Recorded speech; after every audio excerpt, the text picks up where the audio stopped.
Good Tuesday morning, brothers and sisters. This is, of course, our Tuesday tune-up. We all probably know the phrase, an eye for an eye and a tooth for a tooth. Now, they're part of our lexicon, and I think everybody has a good sense of what that means. Basically, if someone hurts you, you're entitled to hurt them back in the same manner. Now, it seems fair and equitable, and there's kind of a degree of symmetry to the concept, but do you know where it comes from? The phrase, believe it or not, is actually biblical, coming from the book of Exodus.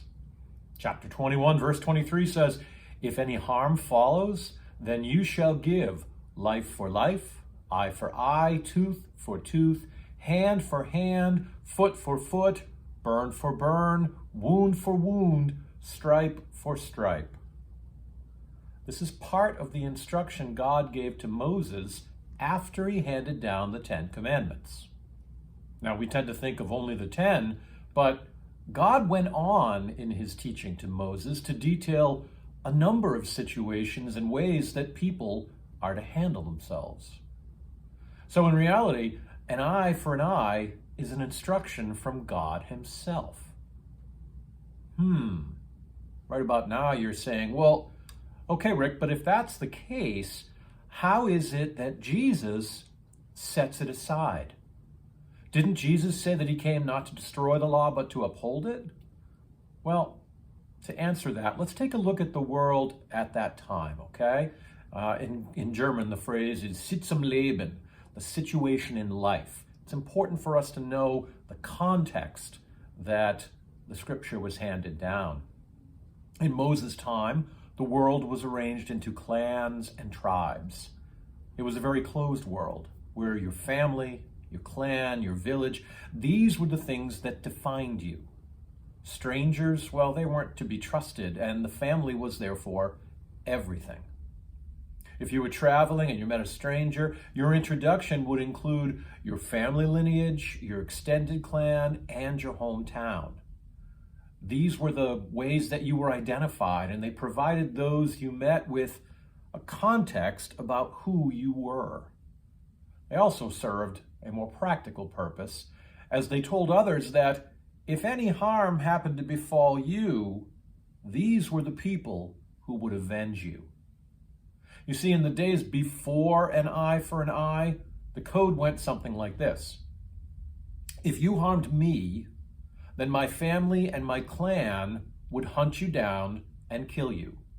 And then they would kill your family, and then your extended family, and then the people of your village, and your pets, and anybody you had ever met. Might be a bit of hyperbole, but it really isn't too much. The slightest wound to somebody would start a blood feud that would make the Hatfields and the McCoys look like a children's parlor game. So given this state of the world, the idea of an eye for an eye was really a startling social transformation. No longer were the Jews to pursue this blood feud, but instead they were to be content to return injury for injury, eye for eye. And then Jesus comes along with a new message. Jesus says, "You have heard it said that an eye for an eye and a tooth for a tooth. But I say to you, do not resist an evildoer. But if anyone strikes you on the right cheek, turn the other also." Wow. If God's message to Moses was a serious societal shift in behavior, then Jesus' new instruction is nothing short of revolutionary. We're now to progress from an eye to turn the other cheek. But how do we reconcile this apparent repudiation of God's law to Moses? In other words, what does Jesus think he's doing here? Well, remember in the letter to the Corinthians, Paul chides the church there for being made of flesh. All of us are, after all, made of flesh, and that means we are decidedly imperfect. We're stubborn, we're hard-headed, and it takes us a while to change. Being Episcopalian, we know a thing or two about being resistant to change, don't we, friends? Know this, God does not want us to harm one another. We're all created in God's image, and he loves each and every one of us. Indeed, we are all precious in his sight. So if God does not want us to harm one another, why does he give the eye for an eye decree? Let me answer your question with one of my own. Do you think that the Israelites would have been able to make the mental shift from blood feuds to turn the other cheek? Yeah, I don't either. Imagine how hard it must have been simply to accept the eye for an eye doctrine when all of your history was telling you that that was too little a response. Changing the mindset of a society is not a simple thing, and people need time to accommodate themselves to such major change. God wanted us to stop killing one another, but God also recognized that with our imperfection, we needed to take a measured step toward that standard. An eye for an eye wasn't perfect, but it did reduce the number of wounds and death, and it allowed us to turn our attention away from blood feuds toward more productive matters. Now, as time goes by, we have internalized the eye for an eye standard, and then Jesus comes and presents us with an even more startling command. Turn the other cheek. Now, this one truly seems to make no sense at all. If the idea of an eye for an eye was to maintain sort of a level of proportionality, then this new standard lacks even that. Now the aggressor will be rewarded, and there's no deterrent to prevent them from striking us. You might think then that Christians are to be defenseless and can be taken advantage of by anyone at any time.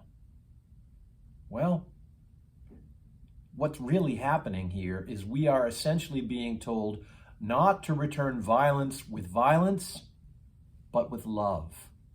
In fact, Jesus tells us to pray for our enemies, for, here's a startling concept, they too are God's beloved children.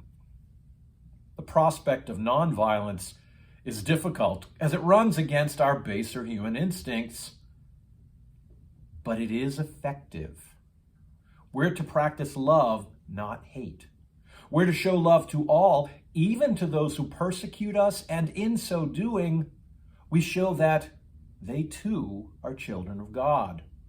And when that happens, perhaps they will take notice of this behavior and begin to question their own. Now, as staggering as this concept of turn the other cheek seems, let's take a look at how it's worked. The proof, as they say, is in the pudding, right? India had been under some form of British rule since 1757. Mahatma Gandhi had a vision of an independent India free from British oppression, but he chose a different tactic than others who advocated violent revolution. He chose nonviolence, essentially telling all to turn the other cheek. He refused to return violence for violence. As a result, he was beaten and jailed many times. But eventually his message spread, and it was this message that changed everything. India has been free from British rule since 1947. Martin Luther King was a Christian pastor, and he saw the power of the message that Gandhi had preached. He too preached a message of nonviolence, telling people to turn the other cheek. Now, if you saw the movie Selma, you get an idea of just how difficult that was. For nonviolence is not always met with peace. It's often met with a punch or a club or a gun. But eventually, nonviolence is a message that cannot be overcome, and Dr. King was successful in his quest. He was awarded the Nobel Peace Prize in 1964 for his efforts to gain civil rights for all people. Now, we still have a ways to go in this country, but Dr. King, he led the way. So much so that Nelson Mandela saw what Gandhi and King had accomplished, and he too preached nonviolence to the people of South Africa. And despite the might and the wealth of the state, well, we know what happened. Mandela, too, was successful in securing equal rights for all the people of Africa, and eventually he was elected president of the new South Africa. So does nonviolence work? You bet it does. But it does come with a cost. The world does not change quickly, and those who are prone to violence will not part with it easily. If we are truly prepared to follow Jesus' teaching, know that we will indeed get our share of bruises. But then again, no one ever said Christianity was going to be easy. But the reward, the love, I promise you, it's worth the effort.